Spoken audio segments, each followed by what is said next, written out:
How you doing? This is Nelson Rhodes coming to you again for Proverbs for your weekend, and we're working Proverbs 23, verse 12. We're starting out, and it says, "Pay attention, close attention, to the teachings that corrects you, and open your heart to every word of instruction." And it says, "Don't withhold appropriate discipline from your child. Go ahead and punish him when he needs it. Don't worry, it won't kill him." And verse 14, a good spanking could be the very thing that teaches him a lifelong lesson.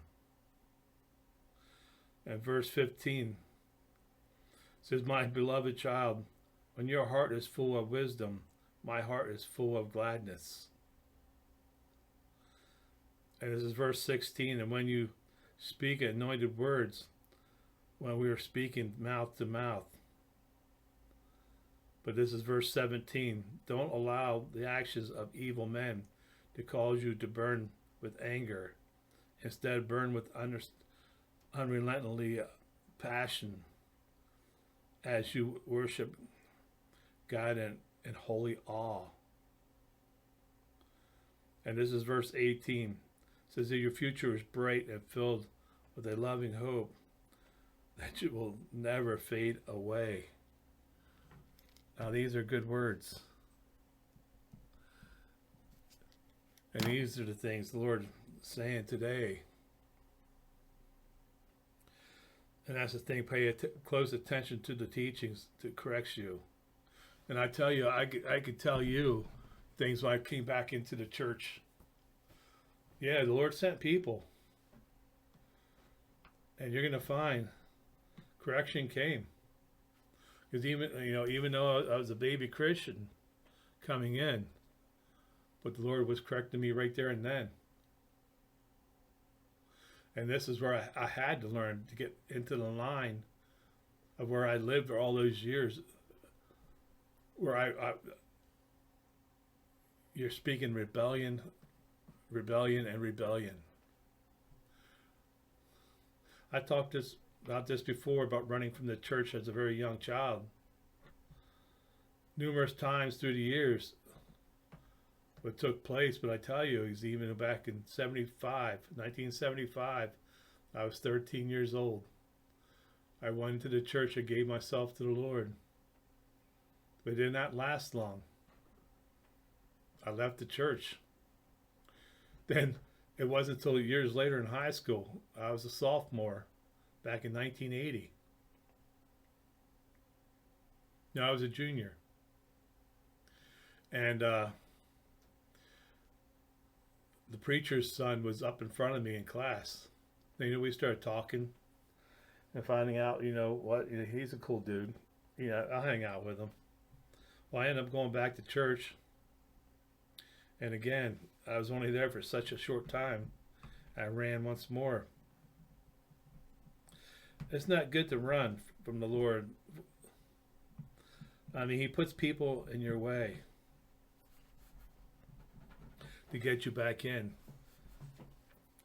And the thing is, what would have happened back then, if I stayed in church all that time? And where would I be now? But the thing is, that's what happens when you allow rebellion in your life.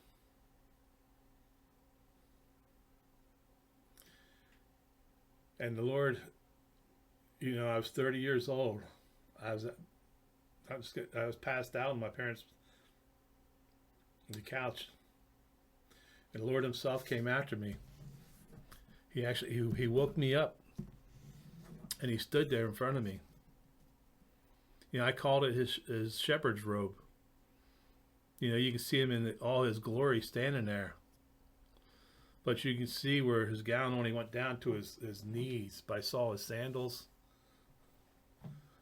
And you can see it wasn't long sleeves, but the sleeves went down to his elbows. That full face, it wasn't really thin. Nice sized beard, long hair. But you can see, man, he is very well built. You know, Arnold Schwarzenegger had nothing on Jesus when it comes to muscle bound. It looked like Jesus could pick you up by your face and toss you off to the side. That's how big he is. And the thing is, you know, he's an awesome God. He came after the one. He left the 99. And this is the loving Father, his mighty Son, the plans he has for us to get us into a place where we need to be to live in victory. But I tell you, the more and more we surrender all, and he wants us to surrender all today, and he wants us to have a place with him for eternity. I've been to heaven numerous times. I've seen the heavens. I saw different places. Been to the Holy of Holies twice. But you're going to see a glimpse what it's like in his glory. You just got to surrender all. Be sold out. Totally sold out to him. The world got nothing. Because I tell you, it brings nothing but lies, deceit, adultery, idolatry. Sin after sin after sin after sin. Because I tell you, Jesus is the way, he is the truth, and he is the life. You will never have a better life than to be with Jesus himself and the Father and the Holy Spirit. And knowing, you know, what the true love is really about. For those who didn't grow up with that kind of love in your family line.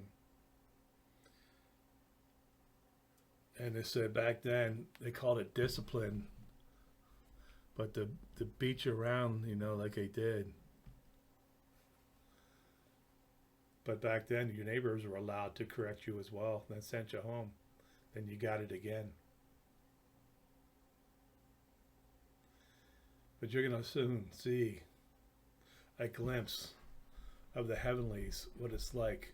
You ask the Lord to show you a greater parts of him and what it's like to see what is standing there in front of the throne room, seeing Lord himself in his glory shining.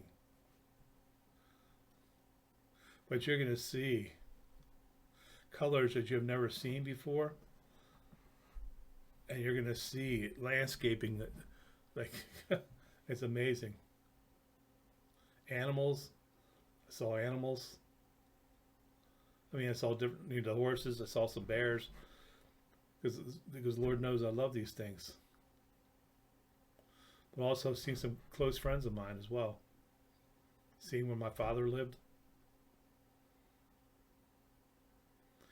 And you're going to see a very new you. Because I tell you, when the glory hits, it takes out all the foulness. Every piece of darkness that tried to hide, it's no longer there. It's no longer there, because I'll tell you, when you stand in his glory, darkness cannot hide. It just goes. The enemy, it cannot stand. So today is the day to move much higher again. He wants to show you a closer glimpse of heaven and what to do with it when you see it.